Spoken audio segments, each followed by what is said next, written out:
again, just, we're here today to talk about the new SHARC leave process, which includes both short-term disability and leaves for that are granted under the Family Medical Leave Act.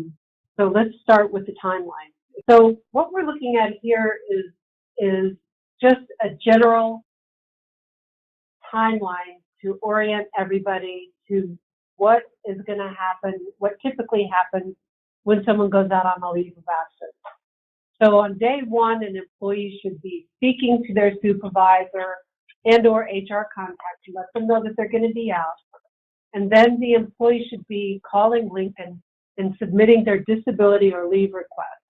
Now you'll see that I'm trying to incorporate the language that Lincoln has been using, and disability reflects or refers to short-term disability, and leave is really a leave requested under the Family and Medical Leave Act. So while we might refer here at NSU to STD and FMLA, you'll frequently see references throughout this presentation because Lincoln refers to disability and leave. So I just, it's like, let's understand what those terms mean. Now on day two, a Lincoln financial case manager is going to call the employee and reach out and try to reach the attending physician. And then there's an acknowledgement letter that's going out to the employee. So remember, we've got a couple of things happening at the same time. If somebody's going out for their own disability, they're going to be providing that information to Lincoln. And Lincoln has got two responsibilities. They're going to be looking at the disability claim, but we also have statutory responsibility that as an employer, we're required to send out notifications, et cetera, advising employees what their rights and responsibilities are. So that's going to be contained in that acknowledgement letter. And that's really going to be all about the FMLA. And so then days 3, 4, 5, the case manager is going to be working with the employee. They're going to follow up with the physician if they haven't received the medical or if they need additional information. You'll see sometimes for a short-term disability or disability leave, comprehensive medical records are going to be required, and there may even be a need to have a nurse, case manager, or physician review those medical records. So I have here the next step is day 7 to 15. And the reason I started day 7 is because the average time that Lincoln has been taking to make a determination, an approval or denial, is 7.6 days from submission. So the average time for determination, which is an approval or denial, is 7.6 days from the submission date. Now for disability, employees have 10 days to provide Lincoln medical certification. And for leave, or you remember leave is FMLA, they have 15 days to provide certification. So that, the approval or the determination really, and the rapidity in which that determination is made really has mostly to do with how quickly we receive the medical. Now, after that point, there are other things that can happen, and we'll talk more about those during the presentation. But I just wanted to talk a little bit about returning to work. So when an employee is ready to come back to work, Lincoln will be speaking throughout the leave with that employee. And then as they're ready to return to work, they're going to be determining if there's any restrictions. And pretty much how it happens today is what it's going to be like going forward with Lincoln. Will be in touch with me or Louis Bartlett or Patricia Shim in the Office of Human Resources Benefits area to determine whether or not we can accommodate any restrictions, should there be any restrictions. And when that happens, we usually write to the supervisor and say, hey, Mr. or Mrs. Supervisor, can you accommodate these restrictions? And we work from there. The employee needs to send a return to work form. Now we've simplified the return to work form, and it will be sent out by Lincoln in the initial leave package that goes to the employee. So they're going to be sending that form back to OHR Benefits. We would like for those forms to come to us and not to go directly to the supervisor.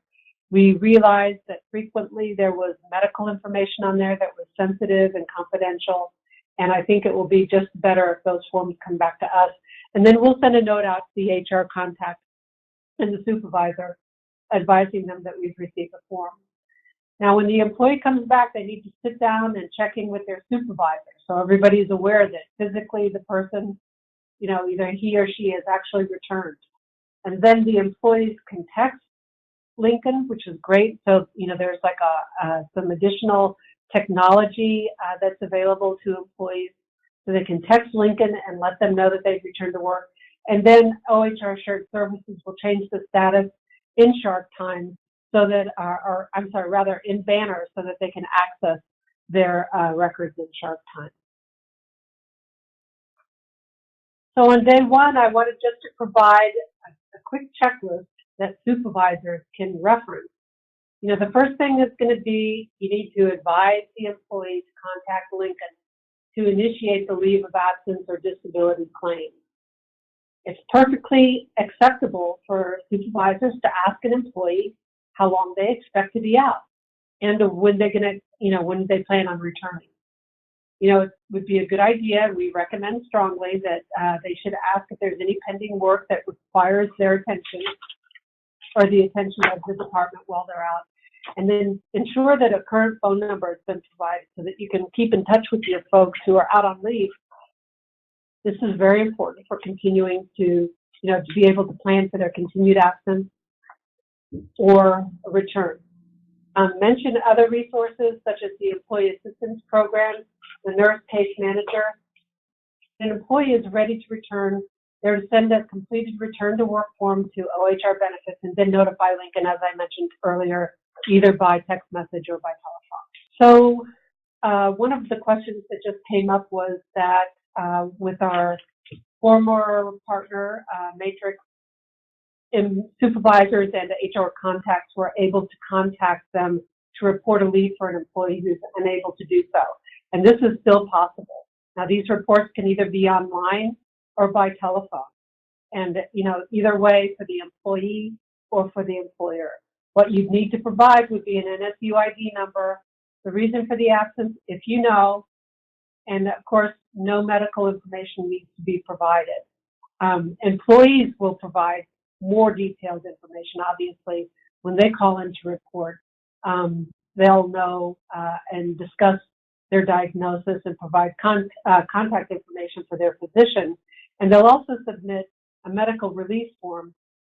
Again, additional technology available here for employees, which we are excited about. So they'll be able to provide a medical release either by using e-signature, by voice authorization, or they can download and sign and return a form the old-fashioned way. So this is what's going to happen on day one. This is the acknowledgement that a claim has been submitted. So this, what you see on top in gray, is the totality of the email correspondence that you will receive. Now, the above named employee, and this name will be in the subject line. So that's my parenthetical comment there. Has applied for short-term disability benefits. Now, you'll see this term, short-term disability benefits, is referenced in these acknowledgement emails, but we're going to be taking a look at both disability and leave, FMLA requests at the same time. Now, the employee is going to be receiving additional correspondence by mail or by email about the FMLA claim only. But we thought that it would be simpler and less confusing if HR contacts and supervisors received single correspondence for the types of leaves that are being requested. So this is what the email looks like. And then the people who are going to be getting a copy of this email notification is going to be the supervisor. And remember, the supervisor and the HR contact go out to Lincoln on a data file. So when you notify us that the supervisor is wrong, you can safely assume that the supervisor is therefore wrong in Banner. And it would be important at that point to use our workflow to update the supervisor information in Banner. So the supervisor, this is the action that they should take. They should confirm the leave start date with their employee. They should ensure that the employee makes time off requests using their sick, personal, vacation time in advance in sharp time. We strongly recommend that this request be made by pay period. This will, provide an opportunity if something should change at a future date that they don't have to redo their entire request. So we recommend that time off request is made by pay period. Now, we understand that there are going to be times where an employee may not be able to make this request in advance. Therefore, the supervisor should request the time off, again, sick, personal, and vacation, on behalf of their employee by pay period in sharp time.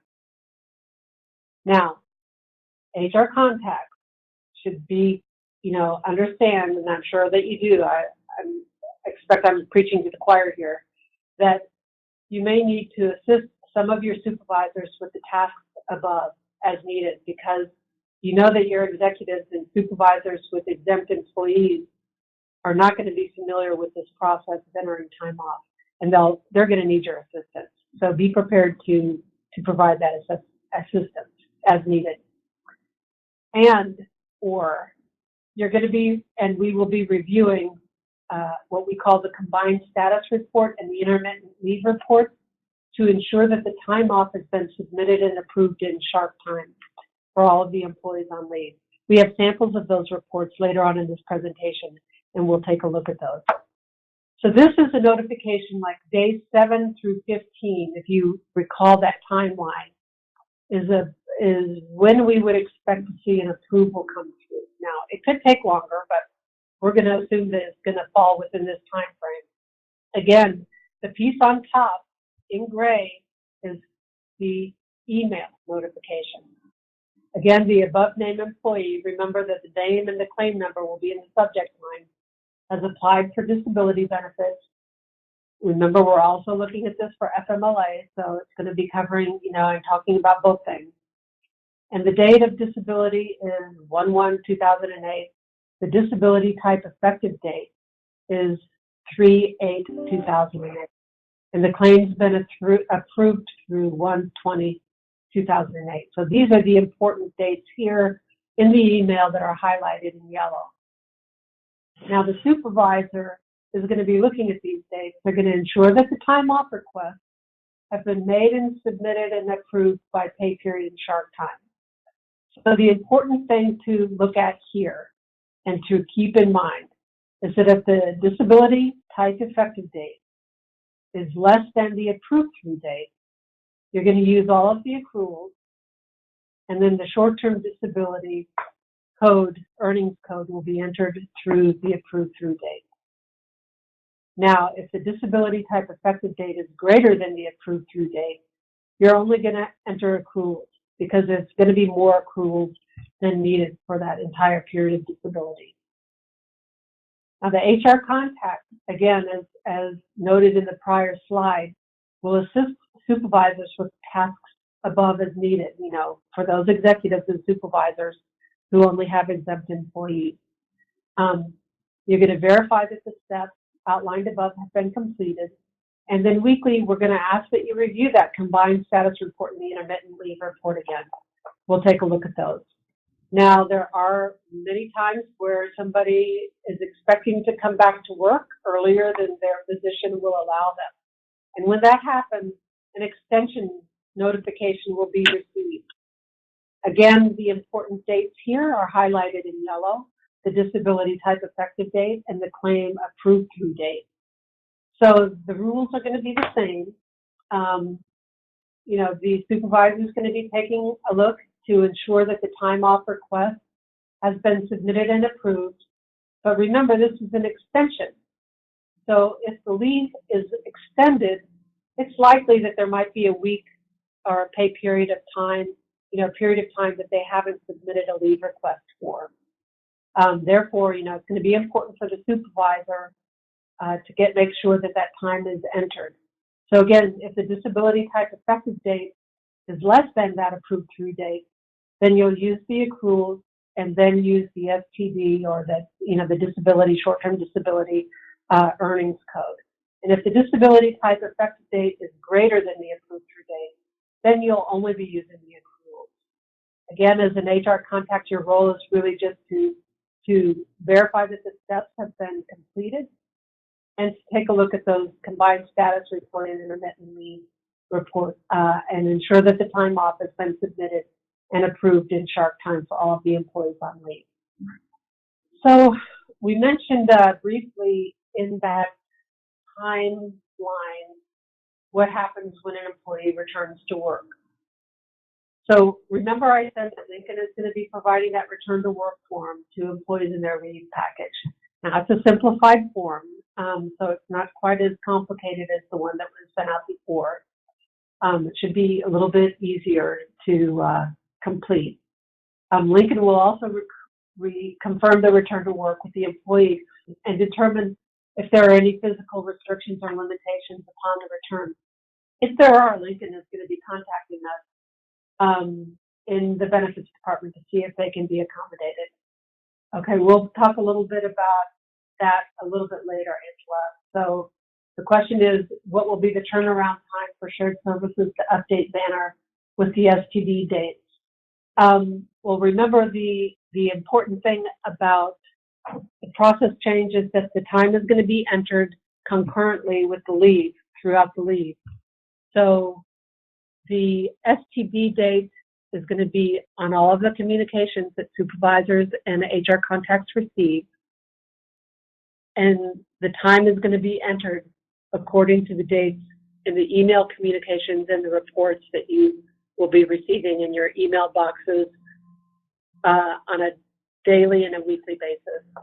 So the email communications that have those dates in them will be coming to you the day after the transaction occurs. So either the day after the approval happens or the day after the first report is made. And then we're going to be sending you to receive in your email boxes weekly reports that will summarize all of the activity for your groups of employees. So back to the return to work. Lincoln will confirm any restrictions and communicate those to us here in benefits, and we'll communicate out and discuss those with you in the department. The employees are going to send their return to work forms to us here in OHR benefits, either by email to LOA at NOVA, or they can fax it also to 262-6859. And then we'll let the supervisor and the HR contact know that we've received that return to work notice. The employee obviously should be checking in with their supervisor when they get back to work. We do have units where, the work environment is decentralized, so that's an important step and important to remind employees to check in with the supervisor. And the employee will also need to either text Lincoln or give them a call, let them know that they actually physically return that day. And then the claim will be closed, and you'll receive a notification that the claim is closed. And this is what that notification will look like. This is a sample of the closure notification. Again, this notification will come to you the day after the return to work. You'll see here, as of 5/15/2008, the claim is closed. So you'll want to make sure that the time off request doesn't exceed the closure date in sharp time. So that would be a role of the supervisor, responsibility of the supervisor. And then the HR contact, your responsibility would be just to make sure that your supervisors are doing their job. Again, executives and supervisors with only exempt employees may not be as familiar with that timekeeping system with sharp time as some of your other supervisors will be, and they probably will need some guidance from you in the beginning. So just to verify that the steps outlined above have been completed, and then OHR benefits and shared services will update the employee status to active as soon as we receive this closure note. So leaves do get denied, and NSU policy requires that when this happens, employees are supposed to return to work unless an appeal request has been submitted. So when this happens, if you receive a denial notice, your supervisor or HR contact can call the employee to discuss their return to work. And if the employee does not return to work, we strongly recommend that you contact your business partner to discuss the next steps in dealing with the continued absence. So I wanted to talk just a little bit about what the appeal timeline looks like, because while we don't have a lot of appeals, they do come up from time to time. So when a claim is denied, Lincoln will notify the employee by telephone, and also they'll send a letter that is very detailed as to the reasons that the denial was issued. By day 5, the employee must request an appeal. If they don't, they've got 5 days to request an appeal within writing. And then they've got another 10 days to get any additional written documentation or records relevant to the claim. So that takes us to day 15. And then Lincoln gets another 15 days to review the appeal and render a decision. So that takes you to day 30. And under some circumstances, if it's a difficult claim or it's complicated, or if there needs to be like a medical review, an internal review, either by a physician or perhaps by a nurse case manager, they may need an additional 15 days. So that's how long an appeal could take. And, we'll keep, typically what happens is when there's an appeal that's filed, the notice doesn't go to the supervisor, but that would really come into us in OHR benefits. So one of the members of the team here will advise the supervisors and the HR contact should that occur. So let's talk a little bit about the portal, because everyone is going to need to go in and do a first-time registration. So all of my HR contacts who are going to be using the portal, these are your instructions. You're going to go to the lincolnportal.com and click on the register box in the new user, click register in the new users box on the right-hand side of the screen.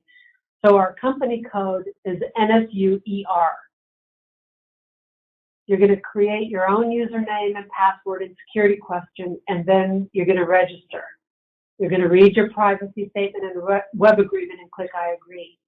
But the most important thing you're going to do is you're going to then email loa@nova.edu so that one of us, like either Louis or myself or Patricia, can link your username to your activity code. So we want to make sure that you have access to the employees in your activity code. So send us an email with your username so that we can link you up.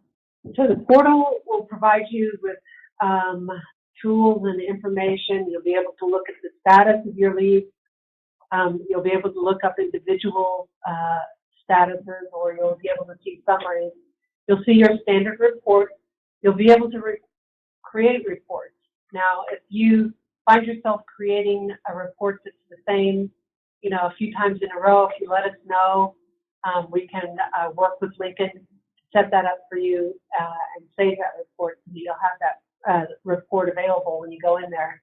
You'll be able to view real-time FMLA balances. So you'll be able to track to see where your folks are related to the balance of time that they have left. You'll be able to view correspondence and find the policy documents and forms in there as well. But you won't be able to see any medical information. So, that access to medical information is going to be restricted to Lincoln. So you'll see generally, an opportunity to look at the status reports, create reports. You won't need to be reporting any life claims, although that will probably appear on the portal. That's something that we typically handle in OHR benefits. This is a summary of the leave reports, or the leave-related reports that we're going to be using probably most frequently. The report name for the first report is the Combined Status Report. And this is a report, I have a sample that follows this slide, but let's talk about it a little bit first. This report is going to will combine all of your leave activities. It will also indicate any changes to the leaves of absence for any particular person. So you'll be able to see if it's a new claim. You'll be able to see if something's been extended. You'll be able to see if somebody's transitioned maybe from a disability to an FMLA standalone. and we'll talk about that a little bit later. We're also going to be providing intermittent leave reports. So this is a report that's going to report all of the intermittent time that's been reported to Lincoln by your employees. Now, what should be done with this report is it should be validated against Chronos or Shark Time to ensure that the employee is also reporting their time appropriately and expending the time as they're reporting it to Lincoln. So those two, the time that you see reported to Lincoln and the time that's recorded in Shark Time should be the same. We're going to be providing you with an hours report on, I think that, that's also weekly, so that you can see if you have any employees who are nearing the end of their federal entitlement under FMLA. So it just gives you an idea of like somebody who might be ready to exhaust their leave. And then we've got the FMLA utilization report. This report we're going to give to you on a quarterly basis, just because I think it will be probably the data on that report will be better on a quarterly frequency. So I'm going to show you samples of these reports now so that we can get an idea of what they look like just a little bit better. So this is the combined status reporting. Unfortunately, I don't have like the whole, if you continue over to the right, there's like probably another, I don't know, like 10 or 20 rows or columns of data. But this is the report that you're going to use to identify new leads and status changes. And in this red box is where I've noted that you'll see asterisks in those sections that you need to pay attention to. So it kind of is a shortcut. It makes it easy for you. So you'll see that George Adams has applied for a short-term disability and a family medical leave, and this is a new claim. The claim was received on the 7th of September in 2016, so, maybe it was a late report, I don't know. It's just as a sample here. The date of disability is listed here, and then an expected return to work date. And if you would go all the way over to the right-hand side, you'll see information. It will probably be looking very similar, but you'll see that this information for the date of disability, disability approved through date, like all of this is related to the STD disability, but the FMLA and the leave information is off to the right-hand side. So it looks very similar, but I couldn't get everything on one slide here. I did want to point out that you'll see like Ava Bent, her last day of work, her date of disability, her disability approved through date, and her claim status, like all of those things changed from the last report. So that's where you would go and, you would be drawn to those areas so that you could look and see what the changes are. So you want to make sure when you're looking at this report that the leave accruals are accurate, that they are, through the date of disability, that you don't have any accruals going in after the date of, the disability approved through date. And, this report includes 3 different kind of scenarios of leave. It could be standalone FMLA. So if I went out to take care of a child or a parent, or to help somebody get prepared to deploy, this report would show those leaves. And you would see under the product line, it would be leave only. Then in these examples that you see here under the product column, these are reporting short-term disability and FMLA together. So these leaves combine the 2. And then there are some instances where you would see, STD only. And in the case of maybe somebody who hasn't been employed for 12 months and wouldn't otherwise meet the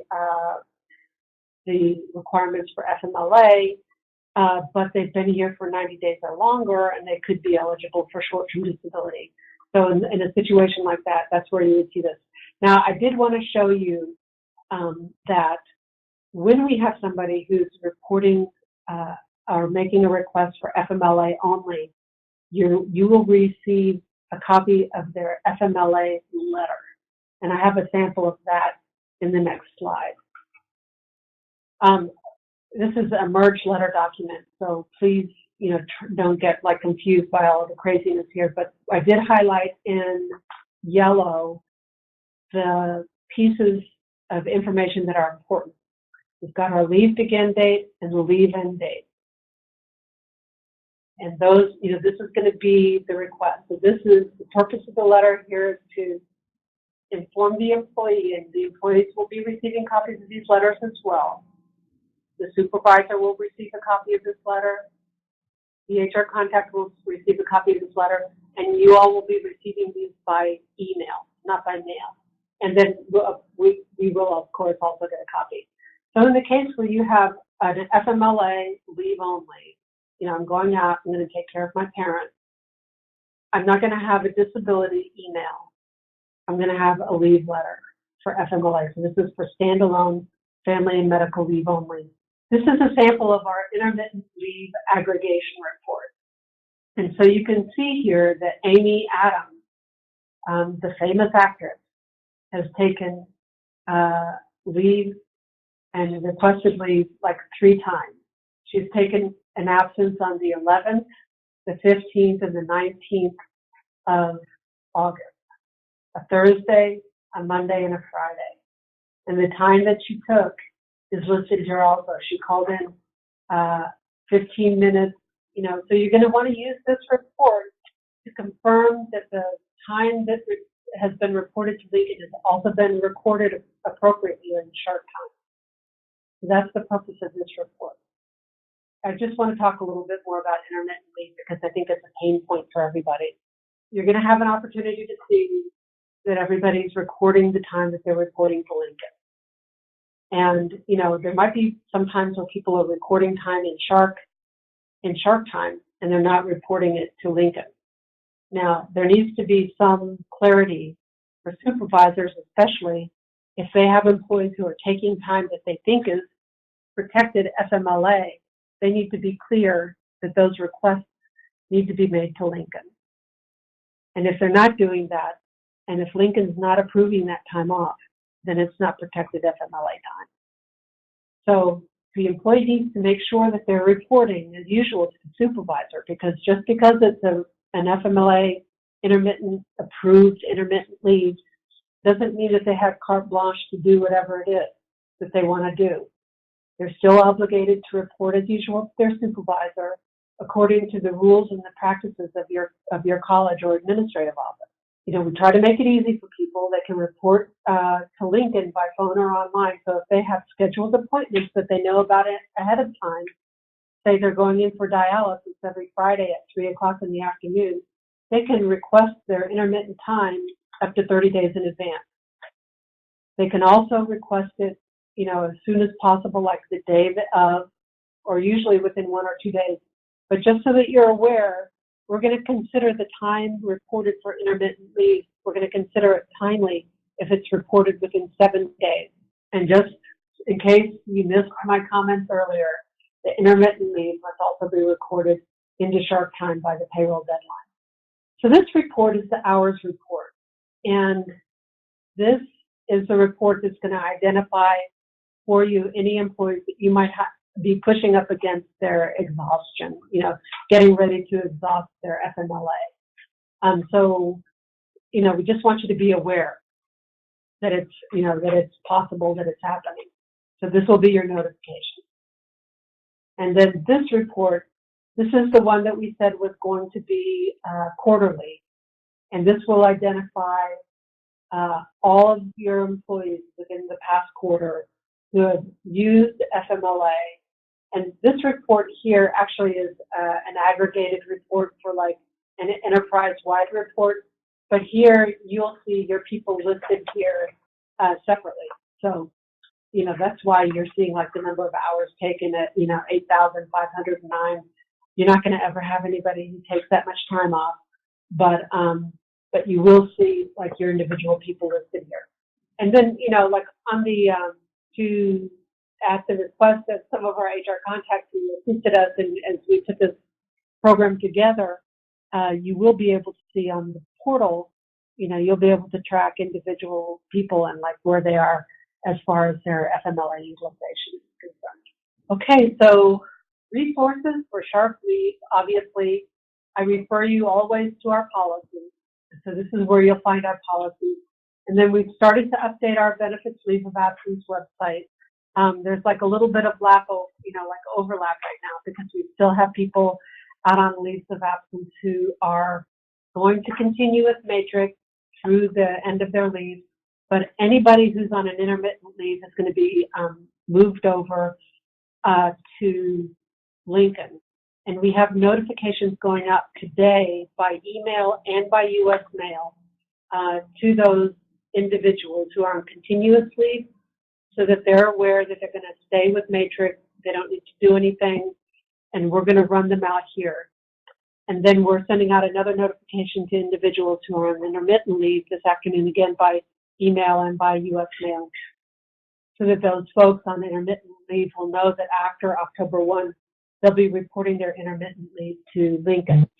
And then, finally, I just wanted you all to be aware that after October 1st, for our employees who are on continuous leave of absence, who are going to stay with Matrix until they return, we're going to suppress all communications to HR contacts and to supervisors, so that it won't be confusing that they've got, emails coming in from Matrix, emails coming in from Lincoln. So Patricia and Lewis are going to keep an eye on those folks. We estimate it'll probably be about 50 to 60 employees that will handhold through the run-out period. And then any changes in status or updates that need to be made, the HR contacts and supervisors will come directly from Patricia or from Lewis. And then, of course, we've got our Shark Time job aid, where supervisors can go if they just need like a little refresher on how to do the entry into Shark Time. That's where we would like them to go. But then if they have specific questions related to entry into Shark Time, they need to contact payroll by email at sharktime@nova.edu or by telephone to extension 27887. And really, that is everything that we've got. I did want to thank these folks listed here, my colleagues here in the Office of Human Resources, of course, like Lewis and Patricia, but especially my HIRS colleagues, Karen Aguilar Serrato, Bernie, Lisette, Kathy Schaefer, and then I've got my HR contacts, Odessa, Laurel, Arlene, and Diana, and Karen Blankenship and Aida, Ventas Posadas in payroll, Lauren White, and my colleagues Renee Laporte and Jimena Sanesca. All were very helpful in putting this together, kind of picking through the pain points of the current processes and what we might be able to do to improve them, especially as it relates to entry into the Shark Time. I think that's it. I think if we have questions from our participants, I'd be happy to look at those now. Okay, so did we talk a little bit, what will be the turnaround time for shared services to update banner with STD dates? So the STD dates, as we mentioned earlier, like the time is going to be entered concurrently. It's like our hope for this and the purpose was, and I'm glad that you have a question, part of the question here is that this process results in a lot of historical edits. We're hoping to eliminate most of the historical edits by entering the time as it's being used. So again, I suggest that you take a look at the dates that we highlighted in the sample emails, because those are the dates that will define the period of time that's been requested, that's been approved. In some cases, that has been expended. Like the time frames have been expanded, or we really are hoping that will reduce the number of historical edits that are required, because we'll be entering time, as we go. In Shark Time, including STD. Yeah, Shark Time, and that includes, the entry of the STD earned code. And the STD earning code is going to be used, if I didn't make this clear, for exempt employees and for non-exempt employees. So time is going to be entered for everybody. There's going to be one process. I think it's going to simplify things, and I think it's going to reduce the need for historical edit. Are there any other questions? You certainly can type them in. We can, Steve, we answered your question about whether or not supervisors and HR contacts can call in leave to Lincoln, and the answer is yes. And then we had a question, when does the HR contact and supervisor receive the notification that employees apply for leave? And you'll receive that notice the following day. And if there's no other questions, then that concludes our session. And I just want to thank you all again for joining us this afternoon. And, you know, of course, if you have any thoughts or questions that might occur to you after we say goodbye this afternoon, you can also email us or give us a call. Thank you, everyone.